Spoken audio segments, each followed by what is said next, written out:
A blazing fire brings about a spiritual polish. All right, so we're in Revelation chapter 2, verse 18, where it says, "To the angel of the church in Thyatira, write, these are the words of the Son of God, whose eyes are like blazing fire and whose feet are like burnished bronze." Yikes. Now, Jesus identifies himself to the church in Thyatira by reminding them that he is the Son of God and not just a prophet or a teacher, but the one who has authority over all creation. This is an interesting use of words for the church in Thyatira because the city was well known for the worship of Terimnos and Apollo, the sun gods, right? So here he's kind of pulling this in so that he can really connect with them in a very personal way that's going to match the culture that doesn't really align with the scriptures here. That's right. You know, this is a direct reference to those who serve created things and those who serve the Creator.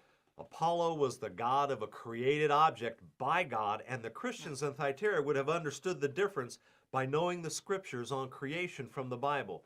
Now, Jesus, as we know, is the Son of the Creator of all things, so he's kind of sticking something right there out to them, letting them to go, I know everyone in your city is worshiping the sun god, but I am the Son of God, the one who created all things, so he's getting their attention in a very interesting way. Pow, right? Yep. Here's what it says in John chapter 1, verse 3. It says, "Through him all things were made. Without him nothing was made that has been made." Jesus says also that his eyes are like blazing fire and his feet are like burnished bronze. Now, this imagery of Jesus having eyes like blazing fire is not one that really brings about a warm, fuzzy feeling in anyone, I think. I don't think so. Eyes of blazing fire expresses the seriousness of Jesus' message. Having eyes of fire also bring about the symbolism that his eyes will pierce through any facade or fake thing, and blazing fire will burn away anything that's not of God. And so this idea of blazing eyes of fire really kind of shows that it has the ability to do some pretty serious work in our hearts and in our souls, Pretty right? serious refinement, Yep, right? Now, his absolutely. eyes will see into the hearts and souls of believers Right. with the intent to bring about conviction and burn away our impurities.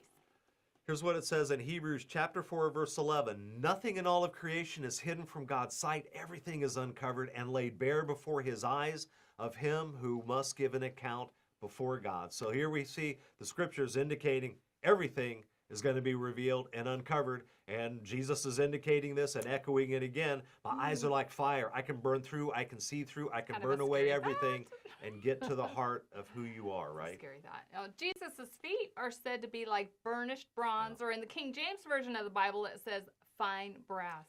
Now, for brass to become pure and refined, it needs to be heated, superheated, until it's glowing white from the furnace or the heat that it's sitting in. That's right. You know, and this imagery can be easily connected to the purity of Jesus' life, right? Which was purified by suffering in the furnace of affliction. Bronze or brass represents this idea that Jesus can trample over and stomp down anything and make the path straight for those who carry the gospel under his direction anywhere they go, right? That's right. You know, and Jesus has authority to go anywhere he pleases Yes, he because does. he has proven his worthiness at the cross. This whole idea of Jesus having authority to go anywhere should motivate us to take his message everywhere, right? If we rely on our natural understanding and perspective, then the obstacle and barriers to the gospel are overwhelming. But Jesus' victory at the cross have equipped believers with what is needed to go into enemy territory. And this is the whole meaning behind having the armor of God we read about in the scriptures, right? The helmet, the breastplate, Yep. right? Now, here's what it says in Ephesians chapter 6, verse 15. It says, "And with your feet fitted with the readiness that comes from the gospel of peace." Clearly, Jesus' feet are fitted with the shoes that represent victory for all of those who are against the gospel, right? And this burnished bronze thinking of his feet show that he's walked out persecution. He has walked out and been refined in his ministry, in his life, to be able to go anywhere he wants, to do anything he wants, and to make paths straight for anyone who follows them. So this is a very interesting way that he's opened up the scriptures by saying, I'm the Son of God, not a worshiper of something that was created. I'm also the one who can see through everything and can burn away purities and see exactly what is real in your heart.